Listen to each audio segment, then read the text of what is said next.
All right, so let's start here with a classic pendulum. So normally how this would be, it's like spelled out in a paragraph, is that there's some mass with some, some bob mass here, and then the string itself has negligible mass, or no, or they might just say lightweight string, something like that. Right? And so I'm going to pull this back some angle from the vertical and let go. It swings back and forth. It takes some time to do that. Right?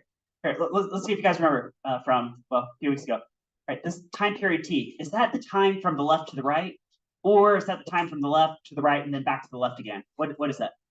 I'm going to say the second thing I said, right? Yeah. Okay, so one full cycle is to the left, and then right, and then back to the left again. Right, so that's one full cycle time. Right, and then see, in terms of the length of the pendulum and the gravity field, right, it looks like this right here. Right.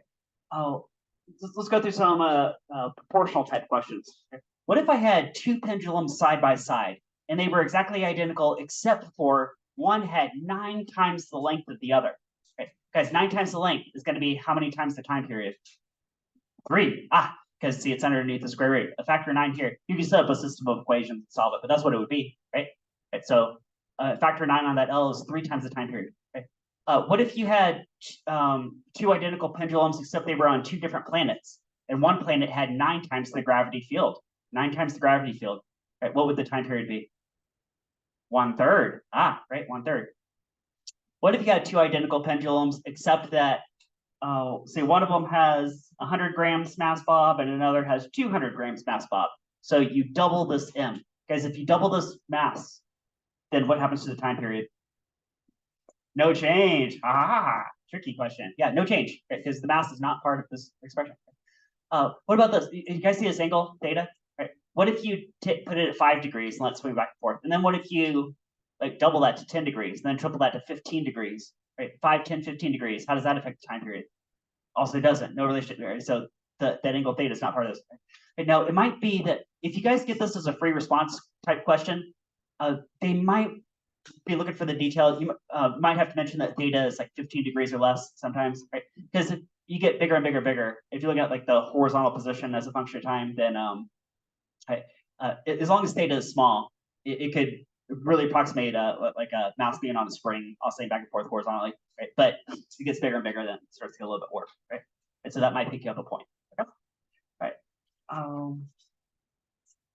Let's do, all right, so this is a throwback to just a couple weeks ago. You guys remember, here, you guys see this green banner was conservation of energy. You guys just saw this about 2 weeks ago. You guys remember this, right? But this is also relevant to pendulums, right? So if you have to figure out like what's the maximum speed at the bottom, you guys can do that, right? Square root 2gh. Then there's that fun geometry of like, well, what is h? Well, okay, it's L times 1 minus cosine theta. You guys remember that? Right, so you guys could do that, right? Right. That might show up in one of the FRQs later today. Right, so you guys can do that. What if you have a non-bob pendulum? So what if it's not a mass at the end of a lightweight string, right? It's like a hanger on a doorknob, right? So AP is not going to ask you this question. They've never asked this question that I've seen, right? But I like to look at it the same way, because this I, what does this capital I stand for? Rotational inertia, right? Like moment of inertia at this hanger, right? If it's a single point mass, that could be mr squared. And I could say like ml squared, right? Because this L could represent the radius r, right? And then it simplifies to just the clock pendulum, which you could get asked about, right? I meant to point out too, you guys know that classic pendulum formula, and also the spring one, which we're about to look at too, right? Those two are kind of near the bottom of your AP bank, right? Those two right there. Okay. All right. You guys did some labs on this, right? Some pendulum labs. Right? How about these lab graphs, right? So time period versus mass, and I just asked you guys a few minutes ago, what happens if you change out the mass? And you guys said that wouldn't affect the time period at all. That's exactly what that graph says, right? If you increase the mass, the time period stays the same, whatever. Right? And also the starting angle. You change the angle, right? And the time period is not affected, right? Right now, if you change the length, the longer the length, the more time it takes, and that's a square root type relationship. Right? We were just looking at that too, right? There's a good chance that you'll be asked to linearize that. You guys know AP loves to ask linearization questions. This is one way to linearize this. Right? Not the only way, but one way. You can do time squared versus L. But what if you had lots of different length pendulums? You swung them all, got lots of different time periods, square those time periods, and then plotted those points on a graph, they would line up in a straight line. Okay? Who can tell me, what does the slope of that line represent? I don't know off the top of my head either, but let's figure it out. Here, I'll walk you guys through this. Can you guys start with time period equals 2 pi times the square root of L over G, right? So you're allowed to start with something like that, straight off your equations, right? Right, now, try to figure out between T and L. Okay, well, I see the T squared, right? Ooh, which is nice because I got to unbury those L from the square root anyway. Let's square both sides. So T squared equals 2 pi quantity squared times, and then L over G. Ooh, I'm gonna make a long fraction bar. How about that? Something like that, right? Ah, you guys see, there's my y-axis, there's my x-axis. You guys see that? Right. And then here's the slope right here, 2 pi quantity squared over G, which is just some constant, right? 2 is a constant, pi is a constant, squared is still constant. Gravity field, okay, well, it's constant for some planet. Okay. You guys see it's like y equals mx kind of. So the slope of this line represents that. Right? If you were asked, what is the gravity field of the planet, and you were given that graph, you say, okay, take whatever slope that is, rise over run, set it equal to this. And then see, you have to take the reciprocal and cross multiply the 2 pi quantity squared. Okay, you can solve for the gravity field that way, right? Okay. All right. Oh, here we go. Here's mass on a spring. Right. Now I have this one vertically oriented, right? But how would that change if it was horizontally oriented? Suppose you had this on an air hockey table and turn this horizontally, and I've got like an air hockey table down here, right? Oh, would the time period to oscillate back and forth still be the same? Well, what does this equation say? Let's read the music of this equation. So the time period to oscillate back and forth, right? Okay, we've got 2 pi and a square root, just like the pendulum, right?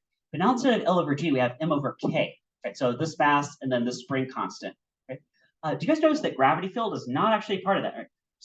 So if you took this vertically oscillating spring, so you pull it back and like go, wow, wow, starts oscillating, right? What if on Earth this takes like 1 second to oscillate back and forth, right? And then you take it to Mars. On Mars, is it still 1 second, or is it more than or less than 1 second? It's still 1 second, right? Because gravity field is not part of that equation, right? Yes, it did. All right, and then all right, it's a good lab opportunity. The AP likes to have you guys do the oscillation form of like determining what is spring constant. If you know what is the time period, you can back solve for what is the spring constant, right? Okay. You know the mass also, right? Right. All right, here's an extra little detail. I don't know if this will come up on the exam or not, maybe, right? Is frequency versus time period are reciprocals of each other, right? So maybe got a pendulum or a mouse on a spring, right? So we got two oscillating type scenarios, right? What if it takes 3 seconds to swing back and forth, right? So from here back to here is 3 seconds. What's the time period? 3 seconds. What's the frequency? 1 over 3, and then the unit is hertz. Because hertz is the same thing as 1 over seconds, right? Like cycles per second. Right? Okay, so it's like that. Now there's this detail of angular frequency. Notice I'm making a distinction. This is not angular velocity, even though it's the same character, right? Greek letter omega. Right? We got so many letters and ran out and started using Greek alphabet and then ran out. Right? So we're recycling these characters, but omega in this particular context could represent what's called angular frequency. So it's also frequency measured in hertz, but you just tag on the 2 pi, and that helps you with this next one whip off these graphs really quickly. Right? So again, here's our main two oscillating type scenarios. Right? I've got position, velocity, and acceleration each versus time, and oh look at that! I see like those could be sine or cosine graphs, depending on how you look at it. Okay. Right, so this A is this amplitude, right? So that could be like that distance right there. Now if you know what the frequency is, and you could get that by saying, well, here's the time period from there to there, that crest to crest, that could be the time period in seconds. Take the reciprocal of that, that's your regular frequency, that's at F. Multiply that by 2 pi, and that'll pop in that equation right there, right? Okay, and then, okay, why would you do that? Right? Because maybe this is only for about half you guys, right? About half you guys are in calculus. And if you're in calculus, you might recognize the going from x to v and v to a, that's the derivative, right? That lets you, that helps you at least take the derivative really fast. Right? You guys say that's all derivative relationships, right? Like you said, right? So, in this omega, this angular frequency becomes chain rule, right? You guys see just chain rule, right? You could leave it as 2 pi f, that'd be okay too. But all right. Okay. Here's what if you have a vertical spring and a horizontal spring, say on an air hockey table, and they're oscillating back and forth. It's like, if you treat like XY coordinates, it would actually map a circle that went around at constant speed, kind of like a helicopter look around down at a circular racetrack. There goes a car around. I mentioned linearization earlier. I think we're looking at these type graphs. Yeah, so So there you go. There's some examples of linearization for those two scenarios. Not the only ways to linearize it. There's probably like 5 or 10 different ways to linearize those, but there's a couple of them. Right. All right. That's all the oscillation stuff. You guys good so far? You guys good? Okay. Now, I do have more posters. These are all related to waves. So everything that you guys seen so far is fair game for the AP exam, and you're going to get questions about those, right? Everything from here on out, almost certainly you're not going to be asked about, but I want to look at them real fast, right? So here's properties of a wave. We got speed of a wave as wavelength times frequency.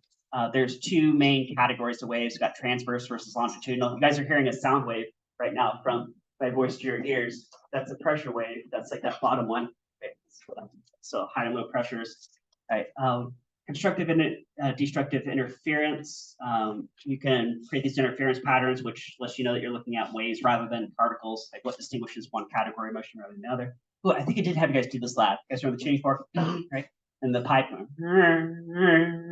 certain places that resonated, right? You guys calculated the speed of sound that way. Standing waves on strings, cool. Right. Ooh, what if you pluck a musical instrument string? This could be a piano string, a guitar string, right? And then what if it's out of tune? Do you guys take the tuning peg and turn it to maybe tighten the string and hit the right note? Okay. What's that relationship between this tension in the string, or directly controlling with the tuning peg, and this musical note frequency? Ooh, right. So there's some physics going on there. Right? Got linear mass density of the string. We got wavelength and length of the string and speed of the wave on the string, right? Like the speed of a wave pulse. Right. Here's a major chord, right? Root, third, fifth, octave, right? Ratios, right? There are different conventions for tuning instruments. Most modern instruments have landed on this one called equal temperament. So there's trade-offs between these different tuning conventions. I got resonance and open pipes, maybe closed at one end. All right, let's pause this right here. All right, back here. How do you measure how loud a sound is? So you can quantify it in decibels, sound intensity level. Right now, this is a log scale, right? So if you increase something by 3 decibels, that's approximately twice the intensity, right? Like twice as loud, if you think of it that way, right? Doppler effect, car goes by, hear a pitch shift, right? Based on, so what is the observed frequency compared to the source frequency, right? It depends on the motions of these objects. Right? Right. Somebody's going supersonic. You guys ever hear a sonic boom? Right, maybe rocket leaves, you go, that's this pressure wave, this cone wave, bam, hit you all at once. Okay? Supersonic, faster than sound. Right? All right, that covers all the posters. All right, you guys ready to switch over to some FRQs? All right, FRQ time.